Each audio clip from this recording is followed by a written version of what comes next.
conference title yesterday was the Syrian conflict and the promotion of reconciliation and its implications for international security. To make some remarks on the role of European fighters in Syria. Are these misguided idealists? Are these dangerous jihadists?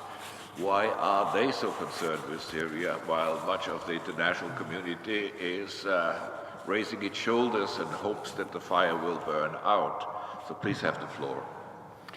Thank you very much. And indeed, I was surprised that nobody asked this question till today, because everywhere, and I was invited last week in The Hague to speak with about 250 people concerning this issue, European fighters in Syria. And I would like to take this opportunity to speak out the official statement of the Islamic community in Austria.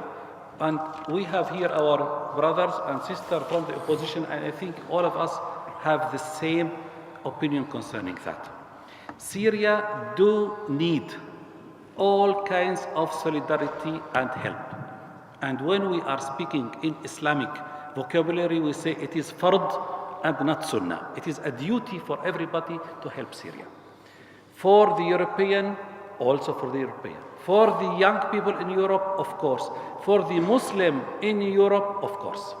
But do we need European fighters in Syria? The answer is no, very clear and without any exception. We do not need any young people from Europe coming with their weapons to Syria because of many reasons, and I'm going to tell you those reasons. Firstly, they have no knowledge about the country, about the geography, about the history, about the traditions, about the habits of the people, and no knowledge, 99% have no knowledge of the Arabic language. Even there is people, as an example, from Holland and Belgium, from Morocco origin. They do not speak Arabic. They are Arabs, but they do not understand. There's about 200 people, third generation. People from 200 from Belgium. From Austria, there is about 58 persons. From Germany, about 280. From France, about 1,000, and from England, about 400. All of them, we do not need them because of these reasons. Firstly, the knowledge. This misguides them there. They do not even know with whom they are fighting. Most of them are today with Daesh against the Syrian people. And Daesh tell them, you are fighting the Bashar al-Assad people.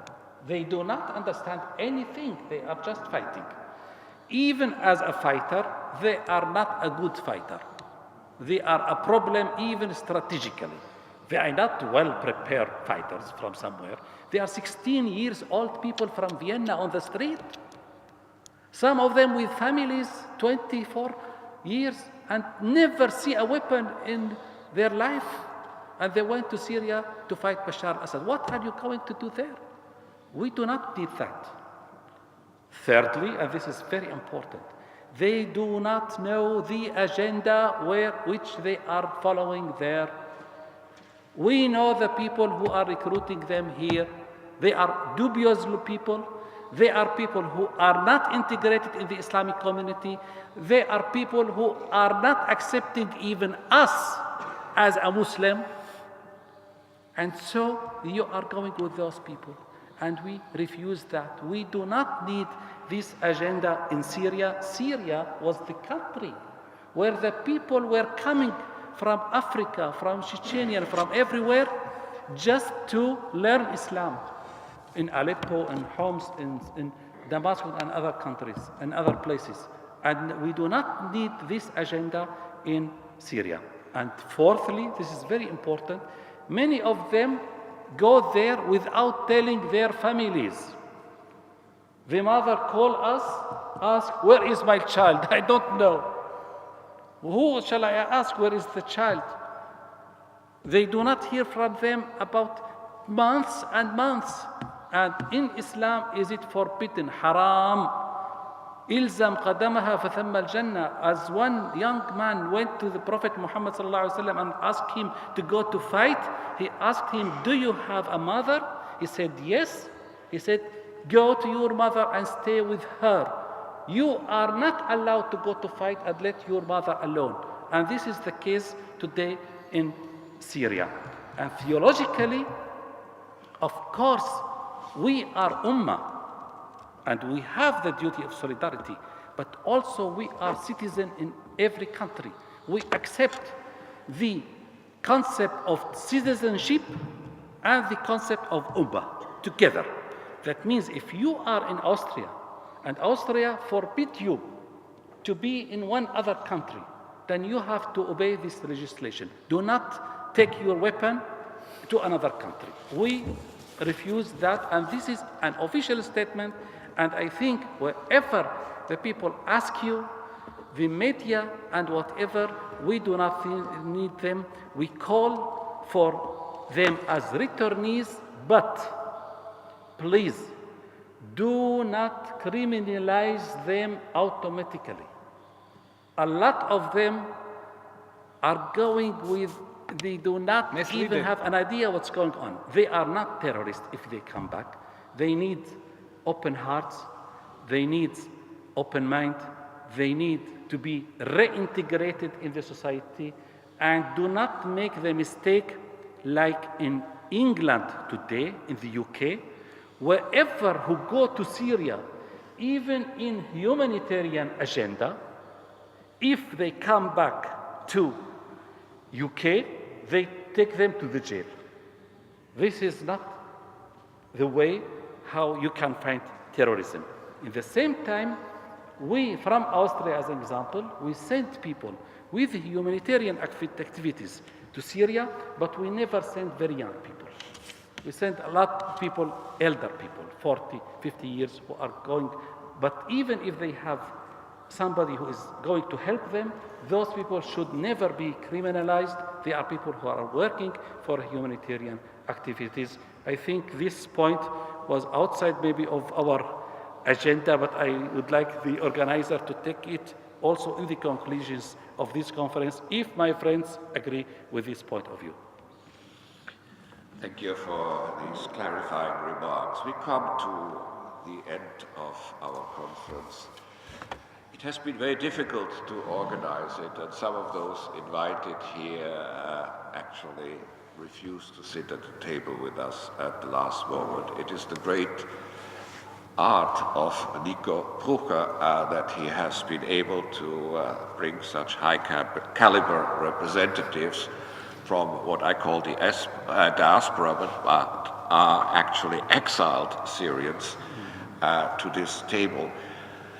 The question is, what can we take home from this two-day meeting? And here I have learned a lot that I will take home, and that we should be engaged. And actually we are already thinking of organizing a second event in a couple of months' time. And we hope that we can benefit from your wisdom and insights in creating that follow-up event.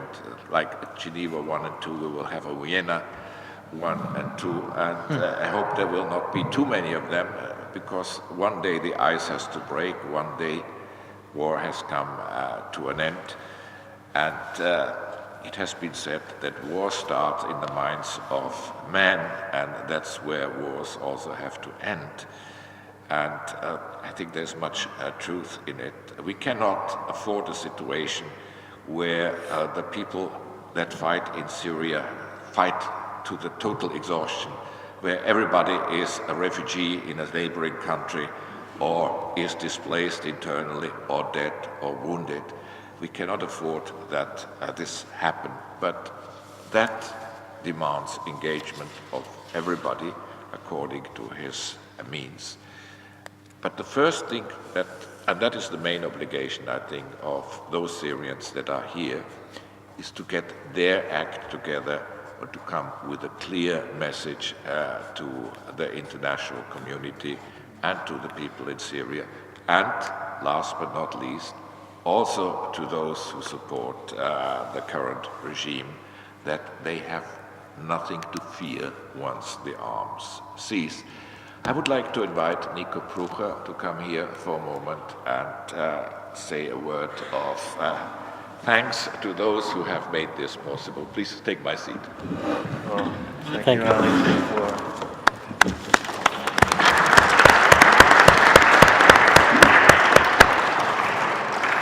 Alex, for moderating and for jumping in when our friend and colleague Robert had to cancel due to his health.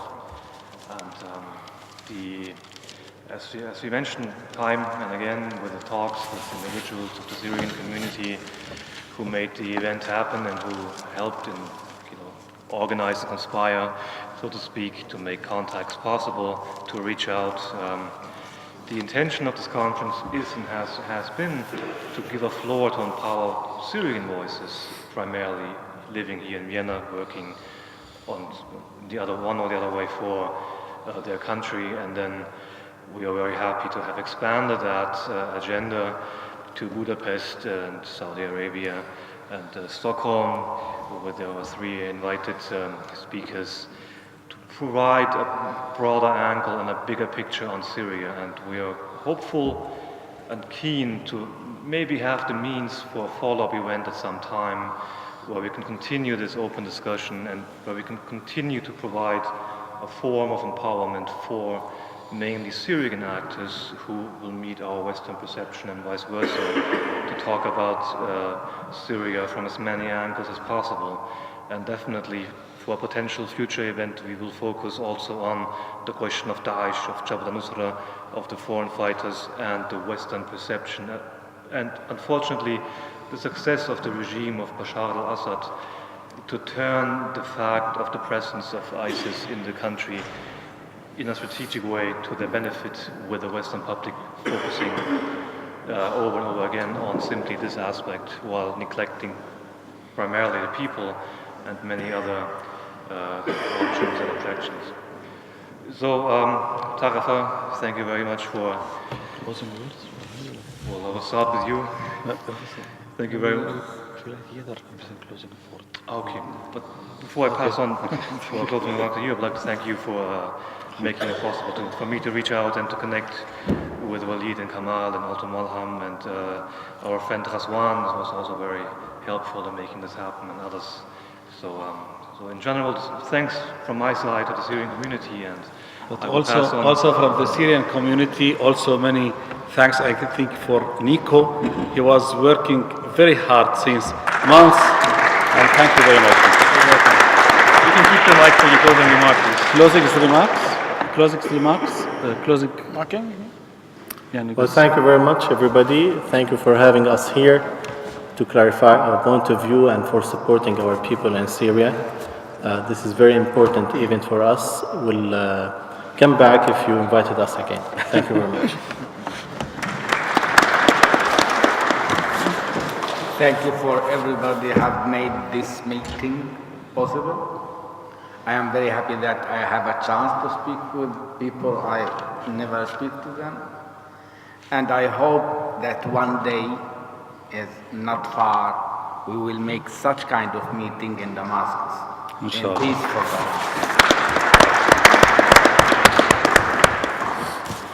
I would like to thank you all. My message is no civilization without a president and Muslims.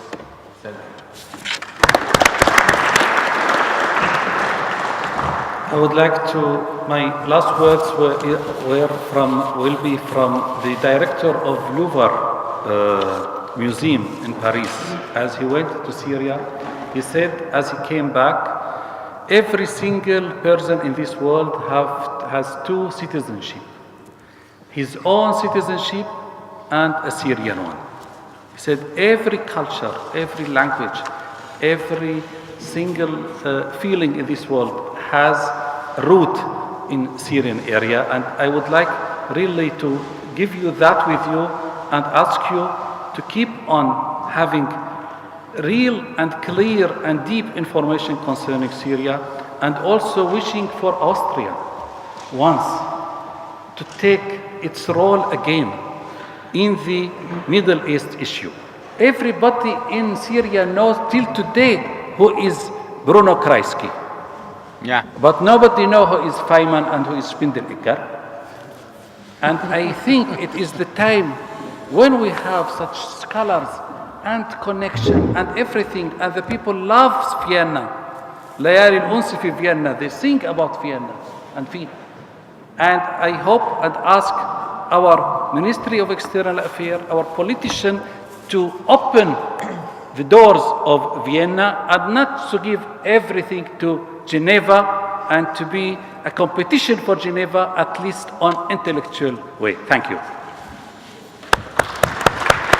Thank you all, and thank you all for your participation. And it's been a long afternoon and 2 very interesting and intensive days. So I would assume we will probably rush on over to the buffet where coffee and food is waiting for us. So thank you very much.